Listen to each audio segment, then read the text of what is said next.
Hello दोस्तों, मैं हूं जॉन और मैं आज आपको एयर पीटर के ट्यूब लीकेज के बारे में बताऊंगा। तो एयर पीटर का ट्यूब लीकेज हो गया और वो अपने को पता करना है कि हुआ कि नहीं हुआ, एग्जैक्ट में चेक करना है।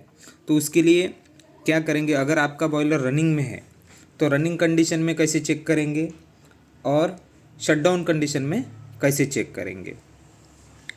तो ये इकोनोमाइजर है, फ्लू गैस यहाँ से आती है और एपीएच के ट्यूब में से ईएसपी में निकल जाती है और एफडी फैन की एयर यहाँ से साइड से आके गर्म होके फिर फर्नेस में चली जाती है।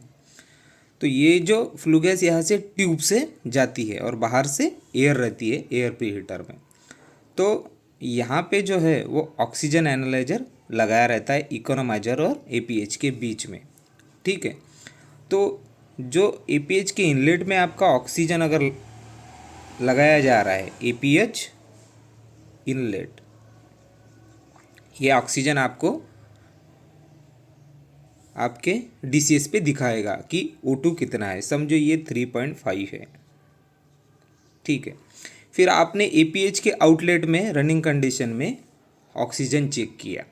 वो ऑक्सीजन कैसे चेक करेंगे, यहाँ पे एक टेम्परेचर थर्मोकपल लगाया जाता है और एक ड्राफ्ट ट्रांसमीटर लगाया जाता है। तो ड्राफ्ट ट्रांसमीटर पे ट्रिपिंग नहीं रहती है, लेकिन ईएसपी इनलेट टेम्परेचर पे ट्रिपिंग रहती है।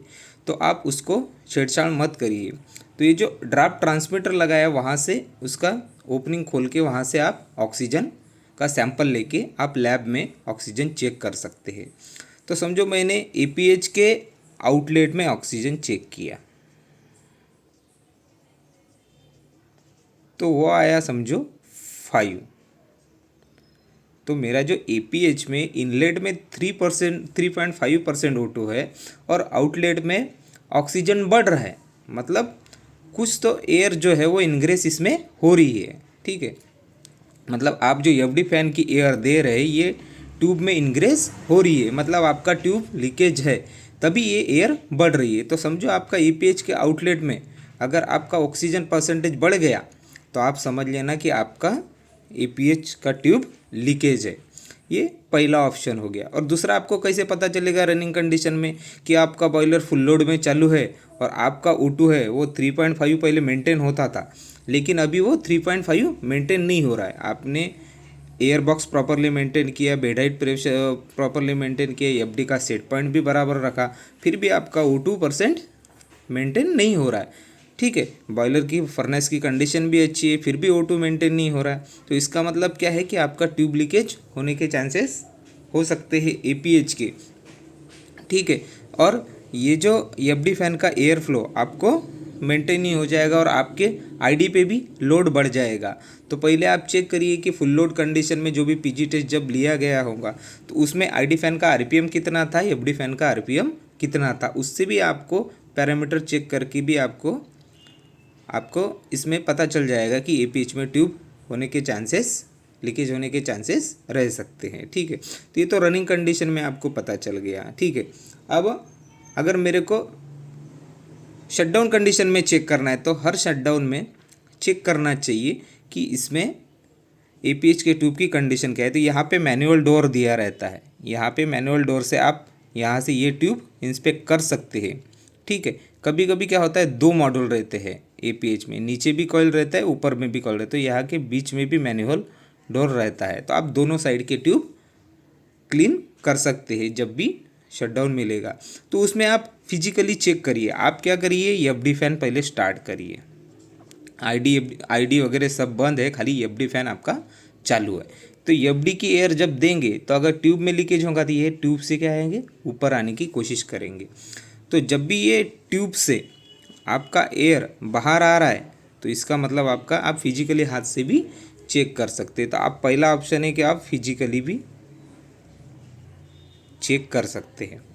ठीक है, तो फिजिकली आपको हाथ को महसूस हो जाएगा कि वहाँ पे एयर आ रही है, तो इसका मतलब वो एपीएच ट्यूब लीकेज है। खाली एफडी फैन चला के आपको चेक करना है।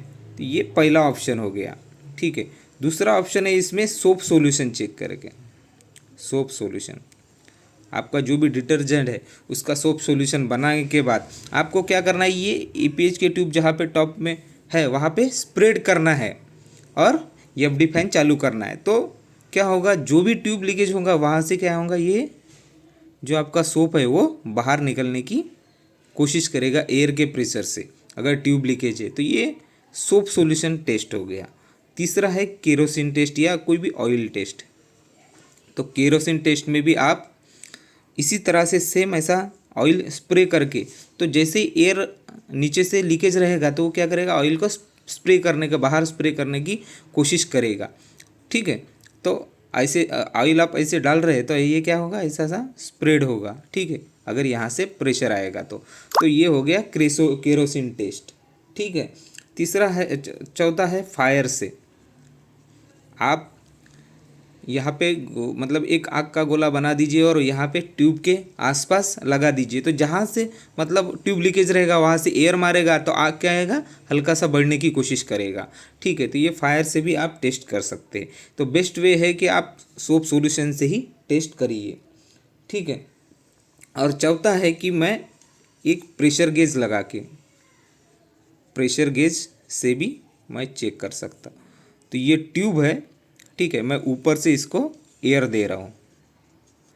समझो जो भी प्रेशर है उसका 2 kg 3 kg जो भी प्रेशर है, तो मैं यहाँ से, अगर ये ट्यूब लीकेज नहीं है तो मेरा जो प्रेशर है वो कांस्टेंट रहेगा। समझो यहाँ पे ट्यूब लीकेज है तो ये क्या करेगा, एयर बाहर जाने की कोशिश करेगा। तो इसका जो प्रेशर है, आप जिससे एयर इसमें डाल रहे हैं, उस इसमें गेज लगा है, उसका अगर प्रेशर ड्रॉप हो गया मतलब आपका EPH का ट्यूब लीकेज है। तो ये जो 5 ऑप्शन है इससे आप प्रेशर गेज से भी चेक कर सकते हैं। ठीक है, तो बेस्ट वे है कि आप सोप सॉल्यूशन से भी चेक कर सकते हैं। ये प्रेशर गेज से भी आपको एग्जैक्ट में पता चलेगा।